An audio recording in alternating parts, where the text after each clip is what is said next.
Hi everyone, आज हम करेंगे case study question topic application of integral में से। पहले स्टेटमेंट को रीड करते हैं। A bird is flying on the curve y is equal to √4 minus x square.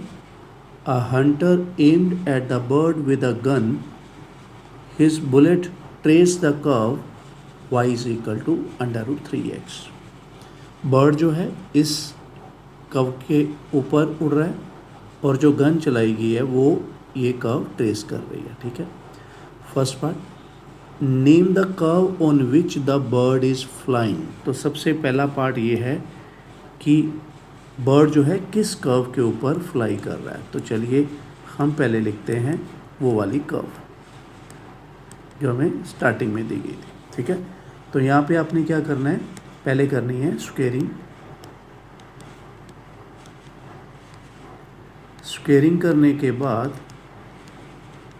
ये आएगा, हम इसको भी पहचान सकते हैं कि ये एक तरह के सर्कल की इक्वेशन है। ठीक है, जिसका सेंटर 0 0 होता है और रेडियस 2 है, standard form of a circle. मगर अब आपने ध्यान रखना है, क्योंकि देखो शुरू में जो हमें कर्व दी गई है ना भाई, शुरू में ये वाली कर्व दी गई है, तो इसलिए हमें इसी कर्व का नाम देना है। तो यहाँ पे हमने गलती नहीं करनी, ये नहीं बोलना कि ये सर्कल की इक्वेशन है। ये सर्कल की इक्वेशन, ये पूरे सर्कल की इक्वेशन नहीं है। ये अगर मैं इसको स्केच करूं तो ये सर्कल की इक्वेशन का ऊपर वाला पार्ट है, क्योंकि y पॉजिटिव दिया है ना बच्चों, तो ये वाला है। तो इसका जवाब इसी तरह से हमें देना पड़ेगा। तो यहाँ पे हम लिखेंगे फर्स्ट पार्ट का जवाब है bird is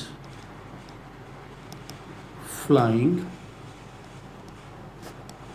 on semicircle above x-axis whose radius is equal to 2 and center is 0 0। तो बर्ड जो है वो कहाँ पे उड़ रहा है, यहाँ पे उड़ रहा है। सिर्फ ये आपने ध्यान रखना है, सर्कल इसका जवाब नहीं देना हमने। ठीक है, बर्ड यहाँ पे उड़ रहा है क्योंकि उसने शुरू में ही इस टाइप से दी हुई है। चलिए सेकंड पार्ट करते हैं। Name the curve on which the Hunter shot the bullet. तो यहाँ पे चलो मैं ए कर देता हूँ, ये ए पार्ट था, ये बी पार्ट कर रहे हैं। तो बुलेट उसने शूट की है इस कर्व के ऊपर। तो अब अगर मैं इसको बोलूँ कि भाई ये लीनियर है एक्स और वाई में, तो लीनियर इक्वेशन एक्स और वाई में है, तो ये क्या होती है, एक स्ट्रेट लाइन होती है। ठीक है, इसको अगर और थोड़ा ब्रीकी से इसको आइडेंटिफाई करें तो यहाँ पे मैं थोड़ा और बताता हूँ आपको। देखिए, एक्स 0 पुट करोगे तो वाई 0 आ जाएगा इसमें, एक्स आप 1 पुट करोगे तो वाई √3 आ जाएगा, एक्स -1 पुट करोगे तो वाई -√3 आ जाएगा। तो हम यहाँ से थोड़ा इसको पर्टिकुलरली इसके बारे में बोलेंगे कि ये ओरिजिन से पास करेगी, लाइन है ओरिजिन से पास करेगी। ये पॉइंट शो कर रहा है कि भी ये फर्स्ट क्वाड्रेंट से पास करेगी, क्योंकि पॉजिटिव एक्स के लिए पॉजिटिव वाई आ रहा है, अब नेगेटिव एक्स के लिए नेगेटिव वाई आ रहा है, तो इसका मतलब थर्ड क्वाड्रेंट से भी जाएगी ये। तो सेकेंड का आंसर आपने क्या लिखना है, ऑन, सेकेंड पॉइंट में पूछा ना कि कहाँ पे गोली चलाई है उसने, हम लिखेंगे ऑन द लाइन, मतलब हंटर ने जो शूट किया है वो इस लाइन पे किया, on the line which is passing through the origin and also passing through the first and the third quadrant. ठीक है, तो अब यहाँ पे अगर मैं बना के दिखाऊं तो यहाँ से कुछ ऐसे, यहाँ पे हंटर ने इस तरह से गोली चलाई है इस पे, ये जो लाइन अभी मैंने ड्रॉ की है ना बच्चों, इसके ऊपर हंटर ने गोली चलाई है। ठीक है, बाकी हम आगे करेंगे अभी जैसे जैसे वो क्वेश्चन में डिमांड करेगा। At what point bullet will hit the bird, किस पॉइंट पे बुलेट जो है वो बर्ड को हिट करेगी। तो इसका मतलब क्या है, हमें जैसे मैंने यहाँ पे बताया था, ये जो है ये वाला पॉइंट, इस पॉइंट के बारे में बताना है। तो इसके लिए मेरे को क्या करना पड़ेगा, दोनों कर्व्स का मेरे को इंटरसेक्शन वाला पॉइंट निकालना पड़ेगा। तो पहले मैं लिखता हूँ जिस पे बर्ड फ्लाई कर रहा है, फिर जिस पे हंटर ने गोली चलाई है। ये दोनों कर्व्स मैंने लिख ली। अब मैं इसकी स्क्वेयरिंग करूँगा, ठीक है। यहाँ पे इसकी भी स्क्वेयरिंग कर लेता हूँ, चलो मैं, ये है। अब इन दोनों से अगर मैं वाई स्क्वेयर की वैल्यू एलिमिनेट कर दूँ तो ऐसे बन जाएगा कुछ,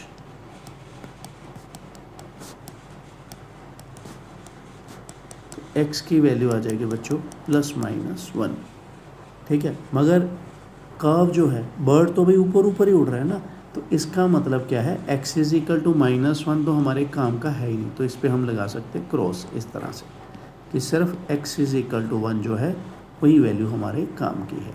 तो मैं यहाँ पे लिखने वाला हूँ, ठीक है, कि यहाँ पे x की वैल्यू 1 आई है, यहाँ पे हंटर जो है बर्ड को शूट कर रहा है, ठीक है। अब पूरा पॉइंट पूछा तो मैं क्या करूँगा, इसको इस वैल्यू को मैं फिल कर दूँगा, ठीक है। x की वैल्यू को मैं यहाँ पे फिल कर देता हूँ। चलिए, तो x की वैल्यू अगर मैं 1 फिल करूँ तो y कितना आ जाएगा, √3। अब मेरा पॉइंट जो है वो क्लियर हो चुका है कि x 1 है और y जो है √3 है। ये मेरा आंसर हो गया थर्ड पार्ट का, कि at what point bullet will hit the bird, 1, √3, ठीक है। तो यहाँ पे हम लिख भी लेते हैं कि भाई ये हमारा है थर्ड पार्ट का आंसर। चलिए अब आगे बढ़ते हैं। Will there be more than 1 point at which the bullet will hit the bird, क्या एक से ज़्यादा पॉइंट पे बुलेट जो है बर्ड को हिट करेगी? तो हम इसका जवाब लिखेंगे अच्छी तरह से, ठीक है, नो।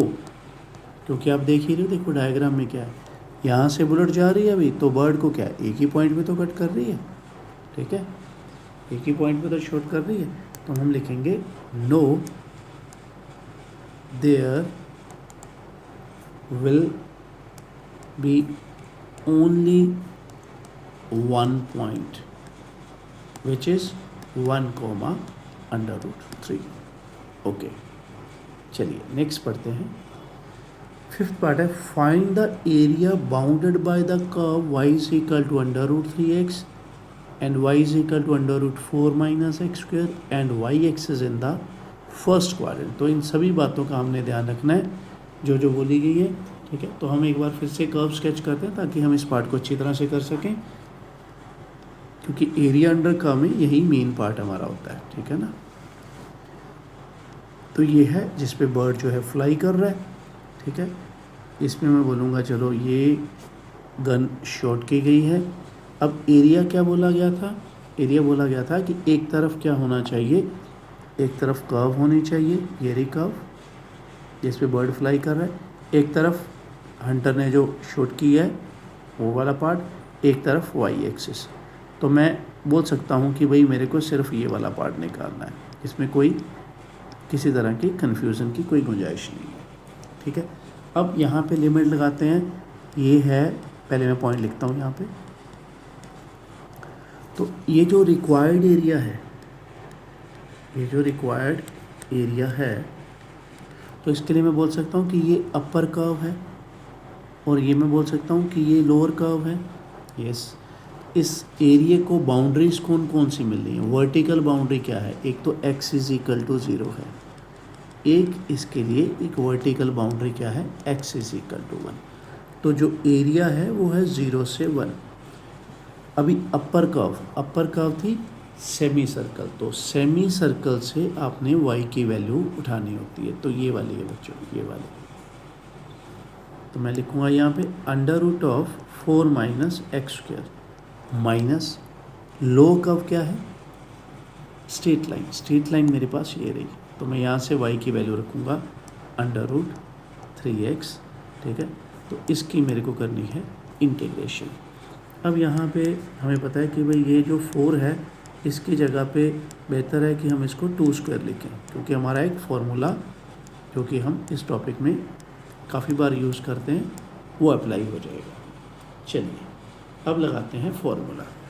फॉर्मूला क्या है, x/2 a square minus x square, तो यहाँ पे ए स्क्वायर मतलब 2 square minus x square plus a square by 2, a क्या है 2, तो 2 का square by 2 sine inverse x by a क्या है 2। ठीक है, ये हो चुकी है। अब सेकेंड पार्ट की मैं कर रहा हूँ इसकी, √3 तो कांस्टेंट है, एक्स की इंटीग्रेशन क्या होगी x square by 2 with the limits 0 to 1। अब लिमिट पुट करें, अब लिमिट पुट करेंगे तो यहाँ पे x की जगह पे मेरे को रखना है 1/2, यहाँ पे 4 - 1 प्लस 2 यहाँ पे काट के, ठीक है ना, साइन इनवर्स 1/2 माइनस √3/2, ये अपर लिमिट मैंने फिल कर दी। और अब जैसे ही मैं लोअर लिमिट पुट करूँगा तो चाहे मैं यहाँ पुट करूँ, यहाँ पे भी 0 बनेगा, यहाँ पे भी 0, यहाँ पे भी 0, तो मैं एक ही बार 0 लिख देता हूँ। ठीक है, क्योंकि लोअर लिमिट सभी को 0 बना दी। यहाँ पे बन गया बच्चों √3/2। अब साइन इनवर्स 1/2 की वैल्यू आपको पता होगी π/6 है,